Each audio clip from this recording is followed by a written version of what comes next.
তো এখন আমরা যে নদীটির পাশ থেকে যাচ্ছি এটি হলো ইছামতি নদী।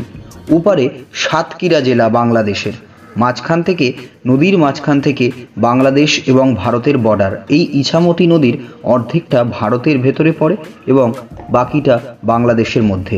মাঝখানে একটা আনুভূমিক বর্ডার রয়েছে, যেটা কিন্তু আমরা দেখতে পাচ্ছি না। কেন? এইটা দুর্গাপুজোর সময় যখন ভাসান হয় তখন দুই দেশের মাঝে একটা নৌকার মাধ্যমে একটা বর্ডারের মতন সৃষ্টি হয় এবং সেখান থেকে খুব সুন্দরভাবে বিসর্জনটা কিন্তু উপভোগ করা যায়। এখান থেকেই শুরু হচ্ছে মিনি সুন্দরবন বা গোলপাতার জঙ্গল। একটি ব্রিজ তৈরি করা রয়েছে, দুপাশে রেলিং এবং পাশ থেকে বিভিন্ন জঙ্গল, গোলপাতা, বাইন, কালো বাইন, সাদা বাইন, গেওয়া, হেতাল, সমস্ত ধরনের গাছ কিন্তু এখানে রয়েছে। এপার থেকে বাংলাদেশ কিন্তু দেখা যাচ্ছে। বাংলাদেশে ওপারে যদি কেউ কথা বলে এপার থেকে কিন্তু স্পষ্ট শোনা যায়, যেহেতু হাওয়াটা এই দিকে বয়। ওপারে যে অংশটা দেখা যাচ্ছে সেটি বাংলাদেশের সাতক্ষীরা জেলা। Hello friends, welcome back to Tarun amazing world. আজকে আমরা একটা নতুন ডেস্টিনেশনের উদ্দেশ্যে রওনা দিচ্ছি। ফাইনালি আমরা এখন টাকি রেলওয়ে স্টেশনে পৌঁছে গেছি। শিয়ালদা থেকে 74 কিলোমিটার দূর আমাদের এই টাকি রেলওয়ে স্টেশন। তো আমরা বাই ট্রেন শিয়ালদা থেকে এসেছি হাসনাবাদ লোকাল ধরে। তো ফাইনালি আমরা টাকি স্টেশনে পৌঁছানোর পর একটি অটো ভাড়া করে টাকি রাজবাড়ি ঘাটে পৌঁছালাম। টাকি রেলওয়ে স্টেশনে নামার পর তোমাদের কিন্তু বিভিন্ন টোটোওয়ালা যারা রয়েছে তারা কিন্তু রিজার্ভেশনের জন্য তোমাদেরকে ফোর্স করবে। তো এক্ষেত্রে আমি যেহেতু অনেক ভিডিও দেখে রিসার্চ করেই বাড়ি থেকে গেছি, তো তোমাদের বলবো সব থেকে ভালো হয় টাকি রাজবাড়ি ঘাটে প্রথমে এসে সেখান থেকে তোমরা বিভিন্ন যে সাইট সিনের লিস্ট দেওয়া রয়েছে সেগুলো থেকে বিচার করে তোমাদের যে জায়গাগুলো যাওয়ার প্রয়োজন আগে থেকে পারলে একটু দেখে রেখো, সেই জায়গাগুলোর জন্যই প্যাকেজ বানিয়ে তোমরা যেও। কেন? স্টেশন থেকে কিন্তু অনেকটা বেশি টাকা নেওয়া হয়। তো এই জিনিসটা মাথায় রাখলে তোমরা কিন্তু টাকিটা খুব সহজে কম পয়সায় কিন্তু তোমরা ঘুরতে পারবে। তো আমরা যে টোটোটা রিজার্ভেশন করলাম, এক একটা সাইডে 300 টাকা করে কিন্তু রিজার্ভেশনের জন্য নেয়। এক একটা সাইডের মধ্যেই তোমাদেরকে 4টে থেকে 5টা স্পট তারা দেখাবে এবং দুটো স্পট নিলে, দুটো সাইড নিলে দুটো সাইডে তোমাদের মোটামুটি 6 থেকে 8টা স্পট তোমাদের ঘোরাবে। তো আমরা এক্ষেত্রে দুটো স্পটের জন্য বুক করেছি এবং টোটাল আমাদের যে টোটো ভাড়া লেগেছে সেটা 500 টাকা। তো এইবার আমরা প্রথমেই যে ডেস্টিনেশনে যাব মিনি সুন্দরবন। তো এখন আমরা যে নদীটির পাশ থেকে যাচ্ছি এটি হলো ইছামতি নদী। ওপারে সাতক্ষীরা জেলা বাংলাদেশের, মাঝখান থেকে নদীর মাঝখান থেকে বাংলাদেশ এবং ভারতের বর্ডার। এই ইছামতি নদীর অর্ধেকটা ভারতের ভেতরে পড়ে এবং বাকিটা বাংলাদেশের মধ্যে। মাঝখানে একটা আনুভূমিক বর্ডার রয়েছে, যেটা কিন্তু আমরা দেখতে পাচ্ছি না। কেন? এইটা দুর্গাপুজোর সময় যখন ভাসান হয় তখন দুই দেশের মাঝে একটা নৌকার মাধ্যমে একটা বর্ডারের মতন সৃষ্টি হয় এবং সেখান থেকে খুব সুন্দরভাবে বিসর্জনটা কিন্তু উপভোগ করা যায়। যারা তোমরা বিসর্জনের সময় টাকিতে গেছো তাদেরকে এই বিষয়ে আর বলার কিন্তু অপেক্ষা রাখে না। কি অসাধারণ সে দৃশ্য!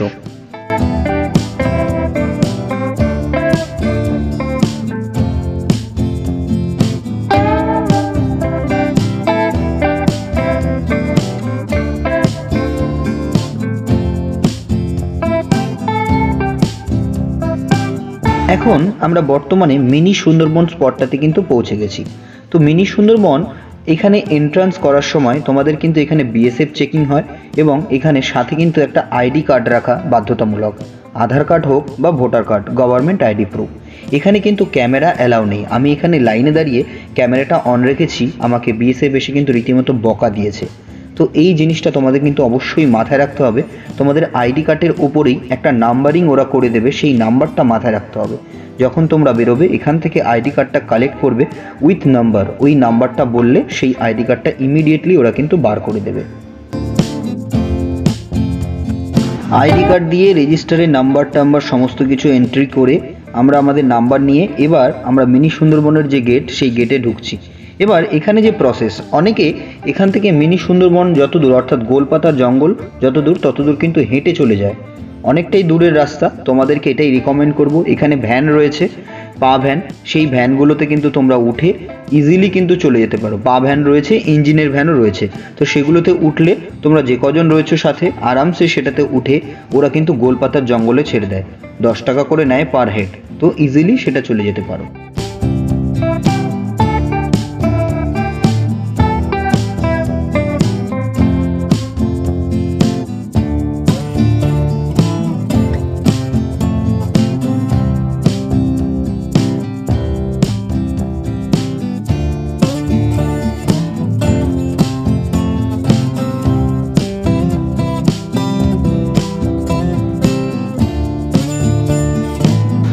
পাঁচ থেকে 7 মিনিট ভ্যানে বসার পর আমরা ফাইনালি মিনি সুন্দরবনের টিকিট কাউন্টারের সামনে চলে এসেছি। হ্যাঁ, এখানে এই গোলপাতার জঙ্গল বা মিনি সুন্দরবনে এন্ট্রান্সের জন্য একটি কিন্তু টিকিটের ব্যবস্থা রয়েছে। টিকিটের মূল্য মাত্র 10 টাকা। তো তোমরা 10 টাকা অবশ্যই খুচরো এখানে দেওয়ার চেষ্টা করবে। আমাদের এখানে 50 টাকাই খুচরো দিচ্ছে না। টিকিট কেটে ফাইনালি আমরা চলে এলাম মিনি সুন্দরবন। এবার তোমাদের পুরো দৃশ্যটা এক এক করে দেখাবো এবং গোলপাতার জঙ্গল সাথে কি কি আরও জঙ্গল রয়েছে সমস্তটাই তোমাদের তুলে ধরবো। পুরো ভিডিওটা দেখতে থেকো, স্কিপ করো না। এখান থেকেই শুরু হচ্ছে মিনি সুন্দরবন বা গোলপাতার জঙ্গল। একটি ব্রিজ তৈরি করা রয়েছে, দুপাশে রেলিং এবং পাশ থেকে বিভিন্ন জঙ্গল, গোলপাতা, বাইন, কালো বাইন, সাদা বাইন, গেওয়া, হেতাল, সমস্ত ধরনের গাছ কিন্তু এখানে রয়েছে।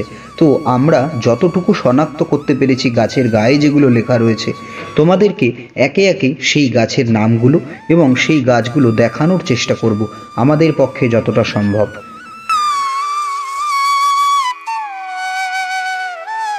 এই যে সামনে তোমরা দেখতে পাচ্ছ, এটি কিন্তু বান গাছ। এইবার এই জঙ্গলের হিরো গোলপাতা। এই যে এই পাতাগুলো আসলে কিন্তু মোটেই গোল নয়, লম্বা লম্বা, তবুও এর নাম গোলপাতা।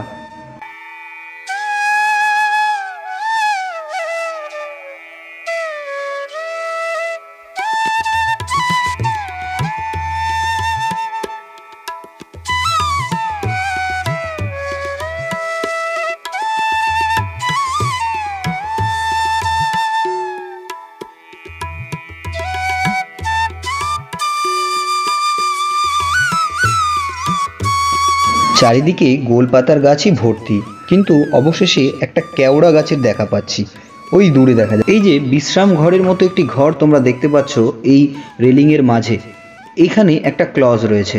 ডান দিকের রাস্তাটা সোজা চলেছে ক্যান্টিনের দিকে এবং বাঁ দিকের রাস্তাটা সোজা চলেছে ইছামতির নদীর যে বর্ডারটা, সেই বর্ডারের ওখানে খুব ক্লোজলি কিন্তু বর্ডারটাকে দেখা যায়। আমরা এখন বর্তমানে ডান দিকের রাস্তাটা ধরে সোজা ক্যান্টিনের দিকে যাব। সকাল থেকে কিছুই খাওয়া হয়নি, সেখানে দেখব কি কি পাওয়া যায়, সেখান থেকে ব্রেকফাস্টটা সেরে নেব। এটা আবার একটা আছে সাদা বাইন গাছ।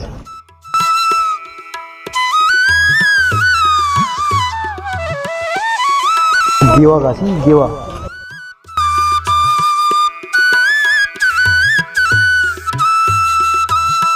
ওই দূরে দেখা যাচ্ছে গয়ান গাছ।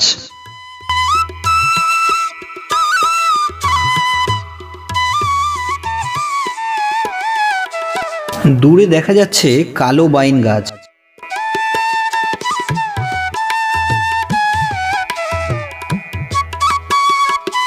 ফাইনালি আমরা গোলপাতা ক্যান্টিনের সামনে পৌঁছে গেছি। এটি একটি ওয়াচ টাওয়ারের নিচে অবস্থিত। পুরো ক্যান্টিনের মতোই, কিন্তু এখানে চা, ডিম টোস্ট পাওয়া যায়। এখান থেকে আমরা 1 কাপ চা এবং একটা ডিম টোস্ট খেলাম আমাদের সকালের খাবার অর্থাৎ ব্রেকফাস্ট করেই আমরা সোজা এখান থেকে ওপরে উঠে গেলাম, অর্থাৎ এই ক্যান্টিনের ওপরেই অবস্থিত যে ওয়াচ টাওয়ার। তো সেই ওয়াচ টাওয়ার থেকেই তোমাদের পুরো দৃশ্যটা তুলে ধরার চেষ্টা করছি।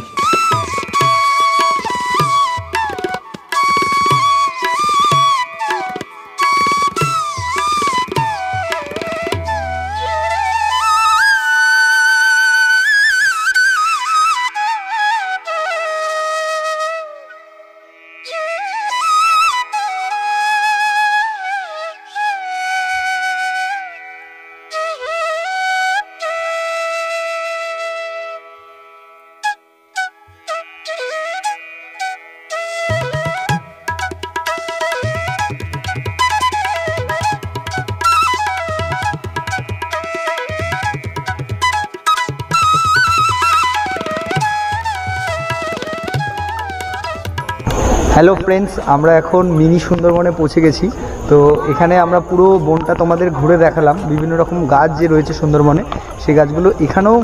তো পাশ থেকে যে জঙ্গলগুলো দেখতে পাচ্ছ, এগুলো সেই সুন্দরবনের মতোই পুরোটা। এখানে তো গেওয়া, গোলপাতা, সাদা বাইন, কালো বাইন, এখানে সমস্ত গাছগুলো এখানে রয়েছে। আমরা ক্যান্টিনে ব্রেকফাস্ট করে এবং ওয়াচ টাওয়ারটা দেখে এখন আমরা বর্ডারের দিকে এগোচ্ছি। ইছামতি নদীর যে বর্ডারটা খুব ক্লোজলি দেখা যায়। প্রথমেই যখন আমরা এন্ট্রান্স শুরু করেছিলাম তখন তোমাদের দেখিয়েছিলাম একটা রাস্তা ক্যান্টিনের দিকে এবং একটা রাস্তা রিভার সাইডের দিকে যাচ্ছে। তো আমরা সেই রাস্তাটা ধরেই এখন রিভার সাইডের দিকে যাচ্ছি, অর্থাৎ ইছামতি নদীর বর্ডার, অর্থাৎ ভারত এবং বাংলাদেশ সীমান্ত। তো আমরা সেই সীমান্তের একদম কাছেই পৌঁছে গেছি। এপার থেকে বাংলাদেশ কিন্তু দেখা যাচ্ছে। বাংলাদেশে ওপারে যদি কেউ কথা বলে এপার থেকে কিন্তু স্পষ্ট শোনা যায়, যেহেতু হাওয়াটা এই দিকে বয়। ওপারে যে অংশটা দেখা যাচ্ছে সেটি বাংলাদেশের সাতক্ষীরা জেলা। তো ওখান থেকে বাংলাদেশের সীমান্ত শেষ হয়েছে আর এইদিকে আমাদের ভারতের সীমান্ত শেষ হয়েছে। আজকের এই ভিডিওতে আমরা তোমাদেরকে দেখালাম কিভাবে আমরা শিয়ালদা স্টেশন থেকে হাসনাবাদ লোকালের মাধ্যমে টাকি স্টেশনে পৌঁছালাম এবং সেখান থেকে আমরা টোটো রিজার্ভেশন করে রাজবাড়ি ঘাটে পৌঁছালাম এবং সেখান থেকে আমরা আমাদের ফার্স্ট স্পট অর্থাৎ মিনি সুন্দরবন এবং মিনি সুন্দরবনে আমরা কি কি দেখলাম সমস্ত তথ্যটাই তোমাদেরকে এই ভিডিওতে তুলে ধরেছি। ভিডিওটা কেমন লাগলো কমেন্ট বক্সে অবশ্যই জানিয়ে দিও এবং আমাদের ভিডিওটা যদি ভালো লেগে থাকে অবশ্যই লাইক প্রেস করে রেখো। আর আমাদের চ্যানেলে যদি তোমরা নতুন হয়ে থাকো অবশ্যই সাবস্ক্রাইব করে রেখো। পরবর্তী নোটিফিকেশন সবার আগে পাওয়ার জন্য বেল আইকনটা অবশ্যই প্রেস করতে ভুলো না। খুব শীঘ্রই আমরা টাকির অন্যান্য স্পটের ভিডিও খুব শীঘ্রই আমাদের চ্যানেলে আপলোড করতে চলে। ততক্ষণ তোমরা সবাই সুস্থ থেকো, ভালো থেকো। দেখা হচ্ছে পরের ভিডিওতে। জয় হিন্দ, বন্দে মাতরম।